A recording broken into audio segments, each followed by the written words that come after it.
Dagdag kaalaman po, tuwing June 12, madalas nating naririnig, Araw ng Kalayaan. Pero may nagsasabi naman, Araw ng Kasarinlan. Ano ba kaya ang tama dyan sa dalawang yan?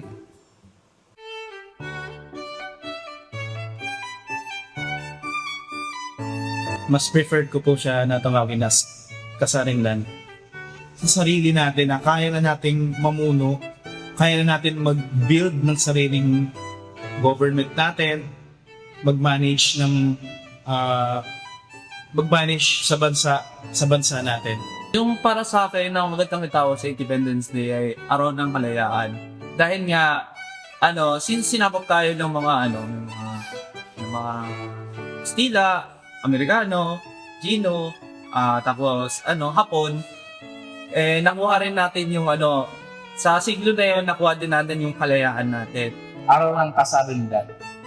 Kasi, tayo, gusto natin magkaroon ng sariling desisyon sa buhay, malaya pag-iisip, sarili nyo at walang po na sa atin. Sinasabing kalayaan dahil gusto natin magkaroon tayo ng sariling gobyerno. Ang sagot, pareho silang tama. Pero may kaunting pagkakaiba sa kahulugan. Kapag sinabi nating kalayaan, ito ay tumutukoy sa pagiging malaya mula sa kontrol, pananakop o pang-api. Halimbawa, kalayaan sa pagsasalita, kalayaan sa pagpili, kalayaan sa isang bansa. Samantala ang kasarinlan ay mas tumutukoy sa kakayahang mamahala at magpasya para sa sarili. Sa madaling salita, ang kalayaan ay pagiging malaya. Ang kasarinlan ay pagiging malaya at may sariling pamamahala. Kaya noong idineklara ni Pangulong Emilio Aguinaldo ang independence ng Pilipinas noong June 12, 1898, ang diwa nito ay parehong kalayaan at kasarinlan. Sa katunayan, kapag tiningnan mo ang mga dokumento ng gobyerno ngayon, mas madalas gamitin ang terminong Araw ng Kalayaan. Ito rin ang opisyal na tawag sa mga proklamasyon, programa at pagdiriwang ng pamahalaan.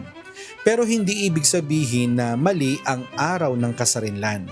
Sa maraming aklat, talumpati at aralin sa kasaysayan, ginagamit din ang salitang kasarinlan dahil mas binibigyang diin nito ang pagiging isang malayang bansa na may sariling pamahalaan.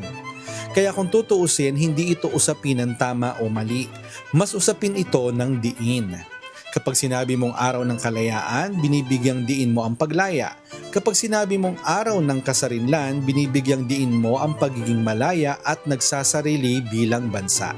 At anuman ang tawag natin dito, pareho pa rin itong ipinapaalala ang isang mahalagang araw sa kasaysayan ng Pilipinas.